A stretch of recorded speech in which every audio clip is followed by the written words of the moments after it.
The sound was, for lack of a better word, normal.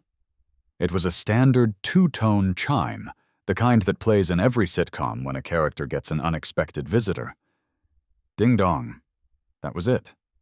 A pleasant, slightly melancholic sound, announcing the arrival of the Amazon delivery guy who was currently dropping off my copy of The Subtle Art of Not Giving a Fuck.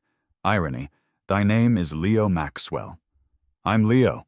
I live in a part of suburban America where the lawns are measured with micrometers, and the biggest local controversy is whether the new color of the community pool deck is technically ecru or off-white. My life, frankly, was dull. I like dull. Dull is safe. Dull doesn't usually involve high-decibel confrontation on a Tuesday afternoon. I was halfway to the door when I heard the other sound, the sound that made my quiet, safe life detonate. A sharp, accusatory, "Maxwell!" I opened the door to find Agnes Dubois, our neighborhood's undisputed queen of passive aggression and emotional terrorism, standing not on my welcome mat, but on my perfectly manicured, zero-weed lawn. Her eyes were narrowed into angry, laser-focused slits, and she was clutching a clipboard. Agnes doesn't just complain, she performs a constitutional drama. "Agnes," I greeted, trying to inject a level of non-committal pleasantness into my voice that I absolutely did not feel. "To what do I owe the pleasure of this spontaneous survey?" She ignored the sarcasm entirely. Agnes is immune to humor, unless it's directed at someone else's misfortune. "It's the doorbell, Leo. It's absolutely intolerable." I blinked. "Intolerable? It's a standard wired chime. I got it at Home Depot. They sell like 6 million of them a day." "Precisely," she said, as if that proved my profound moral failure. She tapped her clipboard aggressively with a perfectly manicured nail. "I have been meticulously tracking it. At 1:07 p.m., when the delivery driver arrived, your second delivery today, by the way, which is another matter entirely. That shrill noise violated the ambient quiet of the neighborhood. It rang for 2 seconds, Agnes. 2 seconds too long. I was attempting quiet contemplation in my sunroom, and that blaring noise broke my focus. It registered, in my anecdotal observations, at an astonishing 61 decibels. That, Maxwell, is acoustic pollution. It's a violation of my right to quiet enjoyment of my property." I couldn't help it. A small, involuntary laugh escaped me. 61 decibels? Agnes, a conversation is 70 decibels.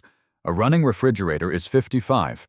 Are you going to file a complaint against my Kenmore? Her face hardened. The laser slits tightened. "Don't be glib. This is about establishing boundaries. My therapist, Dr. Albright, agrees that external, unexpected sonic intrusions are detrimental to my focus. I demand you either turn down the volume, if such a setting exists, or replace it with a silent, visual notification system." I ran a hand through my hair, feeling the last vestiges of my patience draining away into the perfectly aerated soil of my front yard. This wasn't about sound. It was about control. It was about Agnes trying to make the entire 2-mile radius conform to the neurotic, self-imposed rules of her sunroom. "Agnes," I said, stepping closer, my voice low and suddenly very serious. "There is no volume setting, and I will not be replacing a functional doorbell because your ear canals are apparently tuned to detect the sound of a falling feather."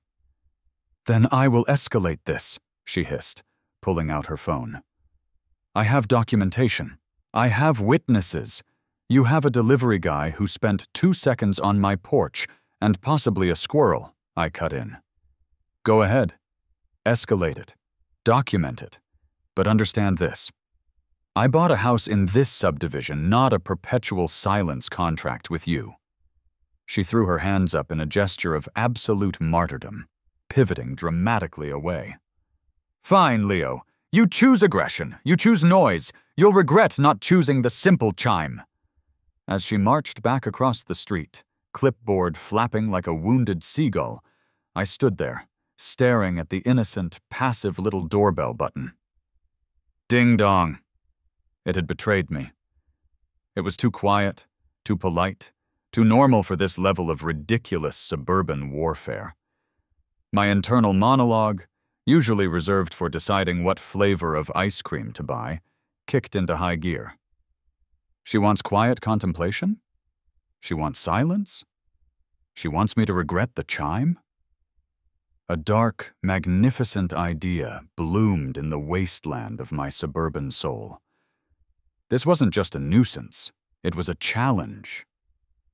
Agnes Dubois had declared war, and she thought I'd bring a squirt gun. Oh no. I was going to bring a tactical nuclear weapon wrapped in a passive-aggressive floral bow. I didn't just need a new doorbell. I needed an instrument of glorious sonic revenge. I needed something that didn't just ring, something that demanded repentance. I looked at the house across the street, where Agnes was currently glaring at me from behind her sheer curtains. I will not just replace the doorbell, Agnes. I will make you regret ever hearing the word chime. The vow was made. The descent into absurd, heavy metal obsession began right then and there. The first step, naturally, was to be legally annoying.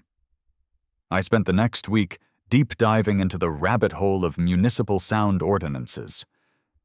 It turns out the U.S. legal system is beautifully, hilariously vague when it comes to duration versus peak volume. The HOA bylaws were my Bible and my enemy.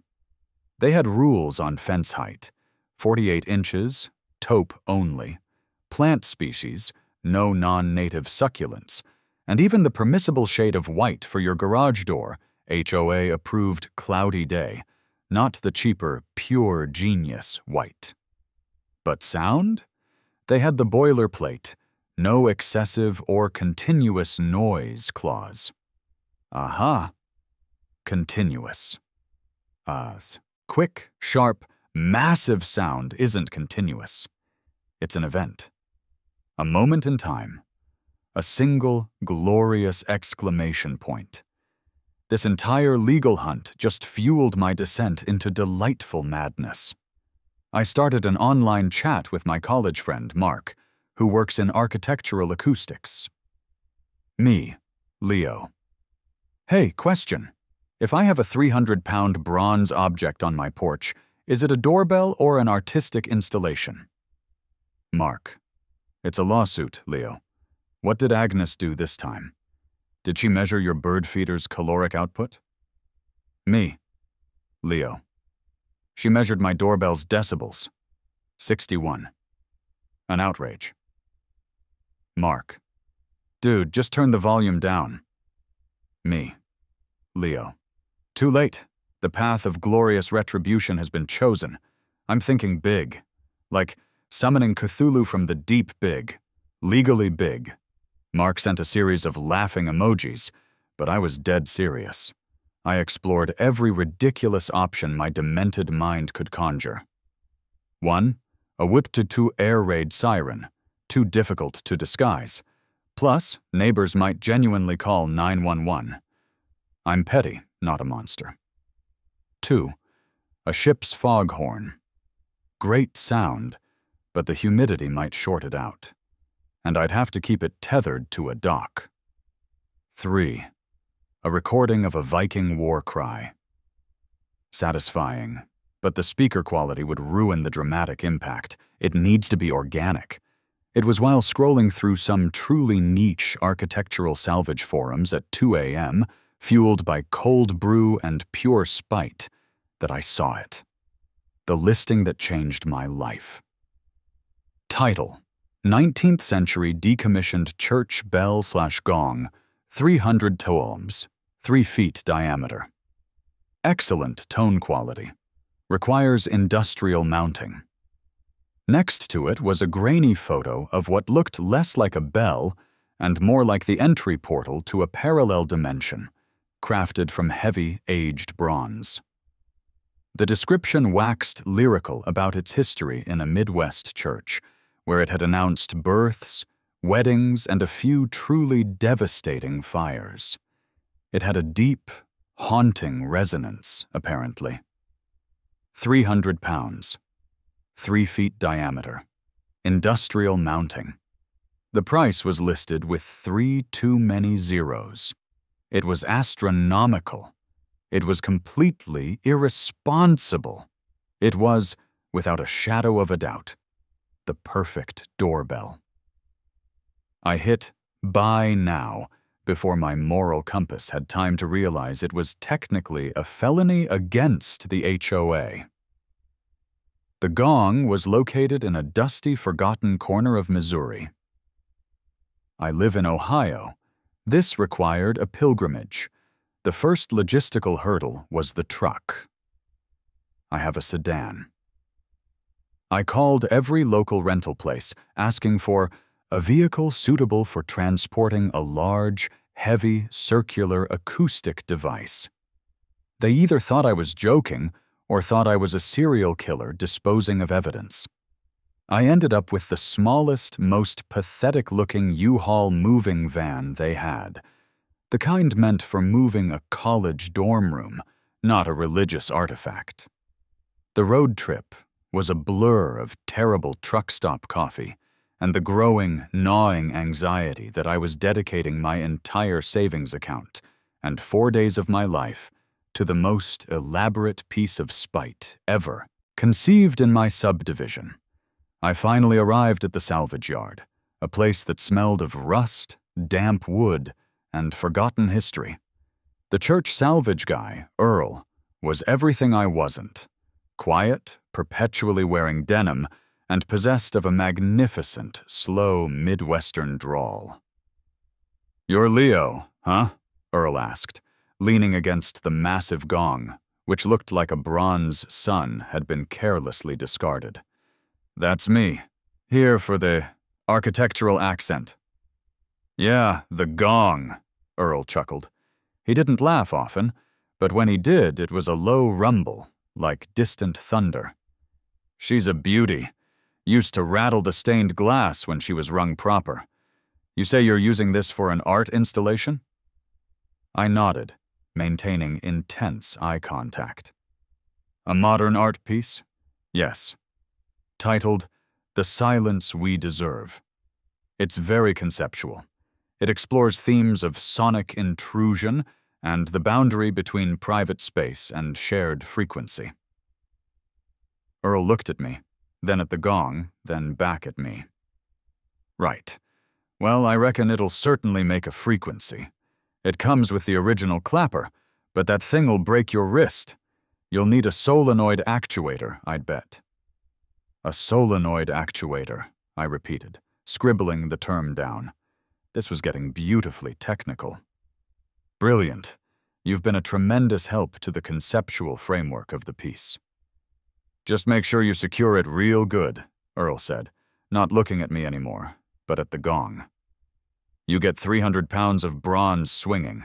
Things get structural." Loading the gong was a near-death experience.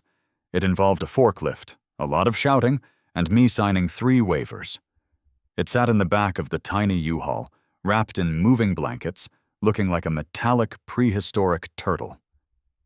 The return journey was even more nerve-wracking. Every time I hit a pothole, the truck shuddered, and the thunk of the bronze shifting made my fillings ache. I spent 3 hours in a traffic jam outside Indianapolis, terrified that a state trooper would pull me over and demand to know why I was transporting a weaponized noise device across state lines. I finally pulled the U-Haul into my driveway at 11:45 p.m. My neighbor Agnes's house was dark, but I knew she was watching. She's always watching. The entire process of maneuvering the 3-foot diameter, 300-pound bronze disc into my 2-car garage, a space that already contained my lawnmower, some dusty holiday decorations, and the existential dread of middle age, was pure slapstick comedy. I nearly took out the garage door opener, scraped the bronze against the concrete floor, and definitely aggravated a long dormant shoulder injury. I collapsed onto the cold concrete next to my newly acquired church relic, breathing heavily. It was done. The gong was home. It was majestic, terrifying, and utterly silent. For now. I looked across the street. A flicker of light went off in Agnes's sunroom. She was checking to make sure the weird truck was gone. "Get some rest, Agnes," I whispered to the giant, sleeping instrument of doom. "Because tomorrow, we start building the mechanism of your regret." I needed help. This wasn't a shelf installation. This was essentially building a small, heavy metal catapult on my front porch. I started with my usual guy, Handyman Mike. Mike is an absolute saint. He changes my filters, fixes the dripping faucet, and once spent an hour coaching me on how to adjust my sprinkler heads. I called him and tried to be nonchalant. "Hey Mike, it's Leo. Got a quick project for you. Need a heavy item mounted on the front porch wall." "Sure thing, Leo. A planter? A new mailbox?" "Something like that. More circular and heavier." He agreed to swing by the next morning. When he arrived, I led him into the garage, where the magnificent, dusty 3-foot-wide gong was leaning against a stack of firewood. Mike stopped dead, his clipboard lowering slowly, like a white flag of surrender. "Leo," he said, his voice flat, "is that a shield? Did you join a historical reenactment group?" "No, Mike, that's my new doorbell." He stared at it for a long, quiet minute. "I'm sorry, Leo. I heard you wrong. I thought you said doorbell." "No, you heard me right. It's a 19th century decommissioned church gong. It needs to be structurally mounted to the front of the house, and I need a mechanism to make it strike when someone presses a button." Mike pointed to the gong. "This thing weighs more than my wife's car." He then pointed to my house. "That wall is drywall over 2x4 studs. You mount that, and the first time someone rings it, the entire front facade of your house is going to have a structural opinion that the neighborhood will hear." Mike: "Look, I love the ambition, I really do. But I'm a handyman, not a structural engineer with a god complex. This isn't a doorbell, Leo. This is an acoustic weapon system. Do you know how much torque you're going to get when that striker hits that bronze? It'll rattle the foundation." Me, Leo: "But if we reinforce the studs, maybe add a steel plate." Mike: "No, absolutely not. I'm picturing myself in court explaining to a judge why I helped a suburban man install a weaponized bell that violates every safety and noise code in the tri-state area. I'm sorry, Leo. My rate does not include liability for unforeseen seismic activity. I recommend you call a specialty contractor, or perhaps a specialist in mental health." He packed up his tools: a hammer, a tape measure, and a bewildered look, and left us. Handyman Mike, the most unflappable man I knew, had been defeated by a piece of bronze.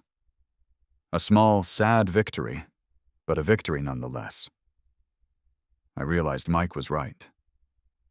I needed experts in the ridiculous. I needed Heavy Metal Installations, LLC. Their ad on Google Maps showed them lifting an enormous industrial furnace. Perfect. I called them up. The phone was answered by a gravelly voice that sounded like it ate concrete for breakfast. This was Vinny. "Heavy Metal, Vinny speaking. You gotta be strong, or you gotta be wrong. What do you need?" "Vinny, I have a special project. I need a 300-pound bronze gong mounted to the exterior of a suburban home, structurally sound, able to withstand its own shockwave." There was a long silence, longer than Mike's. Vinny: "A what?" "Look, buddy, we do safes. We do industrial HVAC units. We do vaults. You sure you don't want one of those ring camera things?" Me, Leo: I'm sure. Think of it as mounting a large antique safe, Vinny. Only instead of storing gold, it stores sound. It's for a residential doorbell system. Vinny, a low, rumbling laugh. A doorbell! This is the best phone call I've had all year. Look, I'm interested. I charge a novelty fee, though. My crew's going to be talking about this for months. Me, Leo. Money is no object, Vinny. Only resonance is. Vinny came over, and unlike Mike, he didn't balk. He just saw a challenge. He saw complexity. He saw dollar signs. He was a contractor, but also, clearly, an artist of absurdity. He took measurements, calculated load-bearing stress, and nodded slowly. Vinny. All right, here's the deal. We gotta sink 4 anchor bolts deep into the foundation. We'll brace the front wall with a steel plate from the inside. You're losing about 4 square feet of living room, just so you know. And we're pouring a small concrete pad under the porch to distribute the seismic load. And you definitely need a solenoid. We can get you a linear actuator, industrial grade. This thing is gonna hit like a wrecking ball. Me, Leo. Perfect, absolutely perfect. When can you start? He handed me the contract. It wasn't just a document. It was a literary masterpiece of liability avoidance. It contained the aforementioned clause specifically for unforeseen seismic activity caused by a striking mechanism, and another one for emotional distress to neighboring parties resulting from acoustic output. I signed it with the zeal of a man committing a glorious, expensive crime. The next 4 days were pure theater. Vinny and his crew, 3 massive guys who looked like they should be moving refrigerators into volcanoes, set up camp in my front yard. They had specialized drilling equipment, a mini crane, and enough metal to build a small submarine. The process was detailed and destructive. 1. The bracing. They cut a massive hole in my living room wall, which I will now call the acoustic control center, to install the internal steel bracing. My living room now looks like a highly secured panic room. 2. The crane. The tiny crane, necessary to lift the 300-pound gong and position it perfectly, sat on my lawn for an entire day, slowly rotating the massive bronze disc into place. 3. The mounting. Welding, grinding, and the satisfying thunk of heavy metal being secured to a residential structure. Agnes Dubois was having a nervous breakdown in real time. She was driving by every hour. Not just driving, but slowing down to a crawl, taking pictures with her phone, and whispering furiously into her Bluetooth earpiece, presumably to the HOA president or her long-suffering therapist, Dr. Albright. I would step outside and wave cheerily at her while Vinny's crew secured the hammer of God, the striker mechanism, above the bronze disc. One afternoon, Agnes, unable to contain herself, pulled over, got out of her car, and approached the caution tape Vinny had strung up. Agnes. Mr. Maxwell, what in heaven's name is this monstrosity? It looks like a medieval siege weapon. Me. Leo. I wiped a bead of sweat from my brow, smiling like a maniac. Agnes, good to see you. This is my new door chime replacement system. Vinny here is just making sure the mounting is up to code for structural integrity. Agnes. Structural integrity? Leo, that is an eyesore, and it's obviously illegal. I've spoken to the HOA president, Mr. Henderson. He assures me that excessive exterior decorations are a clear violation. Me, Leo. But is it a decoration, Agnes, or is it a fully functional electromechanical communication device? We're using the term non-standard welcome indicator in the official contracts. It's technically an appliance, not decor. It has a single. Intended purpose: notifying the occupant of a visitor. The size, Agnes, is merely a testament to my commitment to quality, high-fidelity sound. Vinny, who was tightening a bolt the size of my forearm, paused and gave me a thumbs up. He appreciated my commitment to the bit. Agnes looked at the giant, looming bronze disc, which now had an ominous black striker hovering over it. Her face cycled through confusion, disbelief, and finally mounting rage. She snapped 3 more photos, promising legal action that would dwarf the cost of your ridiculous installation. I look forward to the paperwork, Agnes. Now, if you'll excuse me, Vinny needs to calculate the proper striking velocity to ensure a perfectly sustained decay rate in the acoustic output. She retreated, defeated for the moment, but the installation was now finished. The massive gong was installed. The hammer of God was primed. All it needed was power, a button, and an excuse. The game was on. The next morning, I was sipping my coffee and admiring the sheer, unadulterated absurdity of the gong dominating my porch when the mail arrived. It wasn't just mail. It was an avalanche of legal documentation. 1. HOA, certified letter. A 4-page document, written in the stiff, terrified prose of a lawyer trying to avoid bankruptcy, citing Article 4, Section C. Excessive exterior decorations, nuisances, and visual pollution. They demanded immediate removal, stating the gong was obtrusive metallic intrusion, and that the installation had permanently altered the established aesthetic harmony of the subdivision. They threatened a $500 daily fine. My response, drafted over a very satisfying hour, was a masterpiece of pettiness. I cited my initial research, using phrases like the gong's designation as a non-essential utility and classifying it as a semi-permanent functional fixture.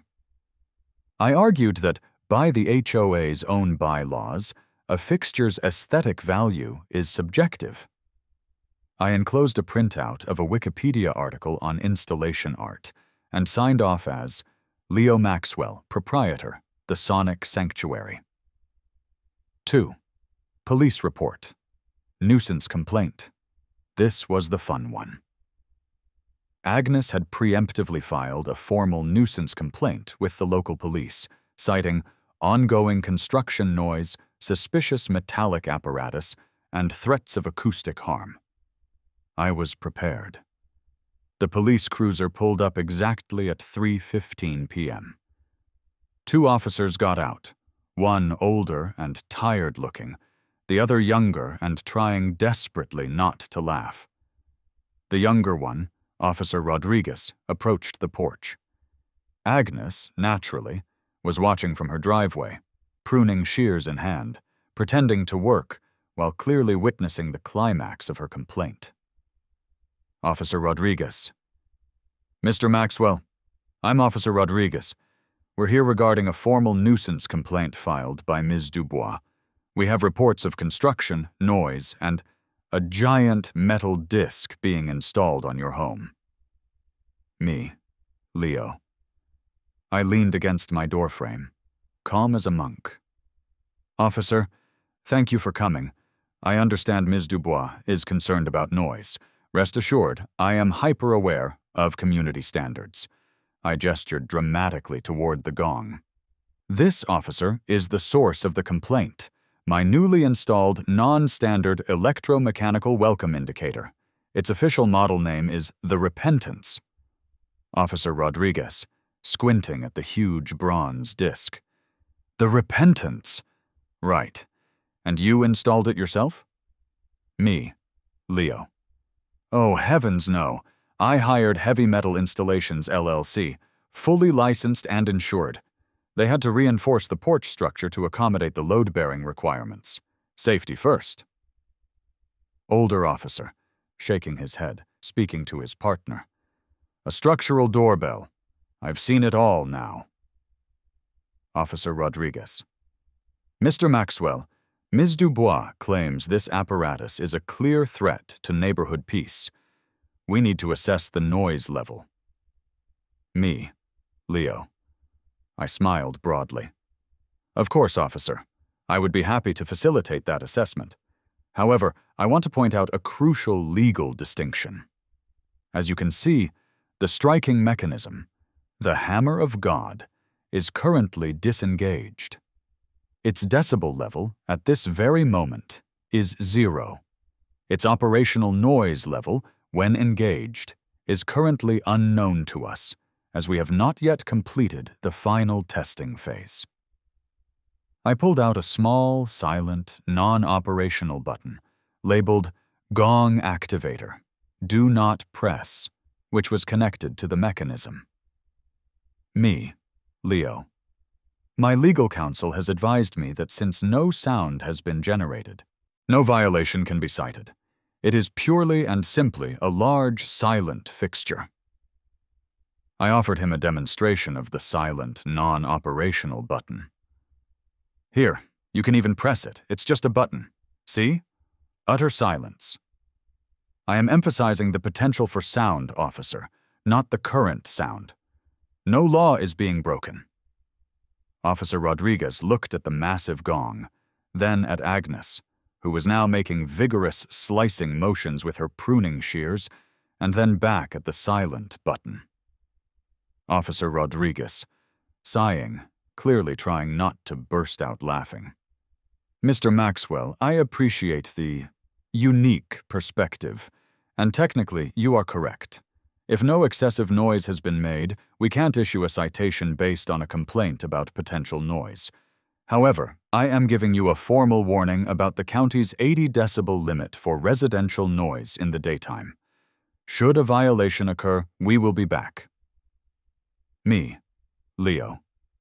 Understood, officer. I shall monitor the acoustic output meticulously. The officer left, shaking his head and muttering something about paperwork. I felt a rush of victorious, adrenaline-fueled panic. I had won the battle for pre-Gong existence. With the police interview successfully navigated, it was time to move from silent threat to acoustic reality.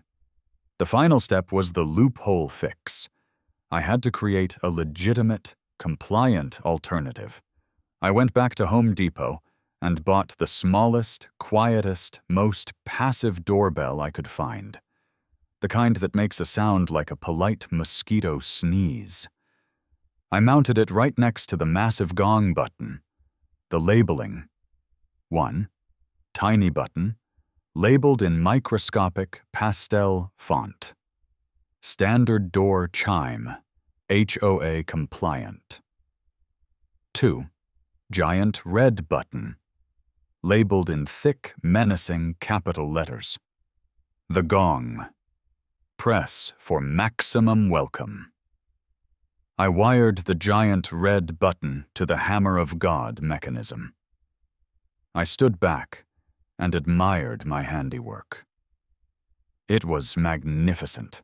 The choice was clear: a quiet, legal greeting or an acoustic declaration of war. I knew deep down that the Amazon delivery drivers, the Girl Scouts, and every curious teenager in a 5-block radius would always choose the big red button. I checked the HOA bylaws one last time. Excessive or continuous noise. The gong would be sharp, brief, and devastating. Not continuous. The countdown was on. I was ready to deliver the sweet, metallic sound of justice. My nerves were shot, but my sarcastic internal monologue was running high. Prepare yourself, suburbia. The concert is about to begin. The only thing this moment required was a witness and an accomplice. I called my best friend Mark, the architectural acoustics guy, who had been following the saga with rapt attention. Mark, it's time. Operation Bronze Thunder is a go. You need to be here at 11 a.m. The Gong is operational, he whispered into the phone. Fully armed and operational. I need you to be the one to press it. You get to be the acoustic catalyst for my new world. Order. I'm leaving now, he replied instantly. Mark arrived, looking like a man about to witness a historical event. I walked him through the 2 buttons on the porch. Okay, Mark, rule number 1. Notice the tiny, almost invisible white button? That's the legal, HOA-compliant doorbell. Don't touch it. Got it. Avoid the weak. Rule number 2. Notice the giant, luminous red button labeled the Gong. Press for maximum welcome? That's the button of destiny. You press that and you run like the hounds of hell are chasing you, because they might be. Run where? Doesn't matter. Just be moving fast when the sound hits. We went inside, and I positioned myself at the window of the newly reinforced acoustic control center, which gave me a perfect view of Agnes's house. Sure enough, Agnes was there. It was 10:55 a.m., prime quiet contemplation time. She was performing the high art of suspiciously watering her petunias across the street. She wasn't just watering. She was waiting. She knew I was up to something. She was coiled, expectant, but she couldn't possibly imagine the sheer, gravitational power about to be unleashed. I gave Mark a final dramatic nod. Do it, my friend. For all the victims of acoustic policing. For all the overly polite doorbells that died too soon. Mark took a deep breath, looked at the giant red button, and then at me, an expression of glorious terror on his face. He pressed the button. The sensory experience was overwhelming. First, I heard the low, guttural whir of the industrial-grade solenoid, the pre-launch sequence for The Hammer of God.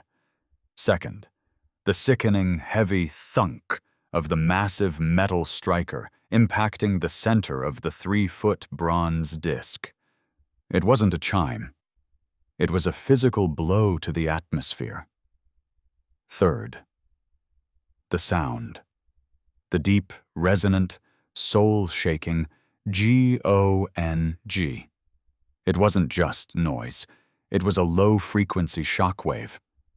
It resonated in my chest cavity. The windows in my own house vibrated, not just rattled, but actively shimmered. I could feel the sound vibrating up through the floorboards. It was a sound that seemed to defy the physical laws of a suburban street, the deep, warm tone of 1,000 years of religious ritual, now harnessed for neighborhood pettiness. The decay rate, the sustained note, was magnificent, lingering in the air for a good 15 seconds. I watched the chaos unfold outside in slow motion. Mark, true to form, was already sprinting down the street, cheering and laughing hysterically. Agnes Dubois dropped her gardening hose. It snaked across the driveway, spraying water randomly. Her face, oh, her face. It was the story's peak. The expression was a beautiful, agonizing mix of disbelief, pure terror, and volcanic, unadulterated rage. Her jaw dropped so low, I could practically see her tonsils. A flock of pigeons that had been peacefully perched on the telephone wires took flight simultaneously, looking like an angry, feathered cloud. A cat, which I hadn't even known was there, bolted past Mark, moving faster than the speed of light. The final, low, dying hum of the bronze faded into an unnerving silence. The silence of absolute shock. Agnes slowly turned her head, fixing her eyes on me, standing innocently at the window. I gave her a simple, polite nod and a serene, almost beatific smile. Agnes didn't call the police this time. She didn't need to. She stormed across the street, moving with the fury of a woman whose quiet contemplation had just been violated by the ghost of 1,000 monks. She was shouting before she even reached my lawn. Agnes. You madman! That is a weapon! That is not a doorbell! My windows! My ears are ringing! I'm calling my lawyer! I'm calling the FBI! Me. Leo. I stepped outside onto the porch, standing beside the magnificent, still-humming gong. Agnes, goodness, did you hear that? Such a rich tone, wouldn't you say? Excellent decay. Truly world-class acoustic quality. Agnes. It's unbearable! You did this on purpose! You are a menace! I demand you unplug it immediately! She lunged towards the massive reinforced column that housed the mechanism. Me. Leo. I stepped calmly in front of her. I can't let you do that, Agnes. That mechanism is secured, bolted, and is technically a crucial piece of my home's functional infrastructure. Furthermore, you're violating my personal property rights. I will point out that the sound event was brief, non-continuous, and was activated by a bona fide visitor. A visitor? She shrieked. He ran away! That was a planned terror attack. He was excited by the tonal quality, I countered smoothly. And as I told the police, I am fully aware of the 80 decibel limit. I will be conducting further, careful testing with a calibrated sound meter to ensure compliance. But as you heard, the tone is deep, low frequency. It is not shrill like, say, a normal doorbell. The HOA fine arrived the next day. $1,000 for visual and acoustic offense. I paid it immediately, considering it the initial membership fee for my new acoustic society. The next 3 weeks were a flurry of legal paperwork. The HOA threatened suit. I threatened a countersuit based on their vague acoustic bylaws. I hired a lawyer who specialized in zoning disputes and was delighted by the absurdity of the case. The final compromise was brokered not by lawyers, but by pure, mutual exhaustion. 1. The gong stays. The HOA realized that fighting a man who had sunk $20,000 and his entire personality into a doorbell was a losing battle. The gong remains permanently installed, a symbol of my refusal to back down. 2. The rules. I concede slightly. I agree to only activate the gong for bona fide pre-scheduled guests and deliveries, and only between the hours of 10 a.m. and 4 p.m. 3. The compliance. The tiny quiet button is now officially registered as the primary doorbell. It was a hollow victory for Agnes, because the massive, imposing bronze disc, 3 feet wide and looming over my porch, was a permanent monument to her defeat. Every day, the sun catches the ancient bronze, and it glints across the street, a constant reminder of the day she complained about a ding-dong. And the best part? Every Amazon driver, every pizza delivery kid, every solicitor who approaches my porch sees the 2 buttons. The tiny, sad, compliant button, and the giant, alluring, red button labeled the Gong. They always choose the gong, and when they do, a glorious, church-shaking G-O-N-G rings out, and I smile, because every time I can see Agnes Dubois across the street, jumping slightly, her quiet contemplation ruined. My final thought is a deeply sarcastic rumination on the true cost of peace in the suburbs. Was it expensive?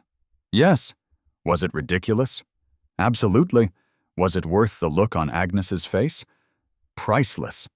So, yeah, Agnes thought she won the battle for silent contemplation because I signed the paper.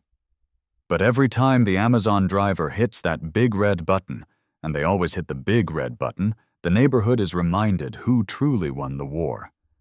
And I'm just Leo Maxwell, the guy who wanted a slightly quieter afternoon, who became the accidental acoustic champion of not backing down.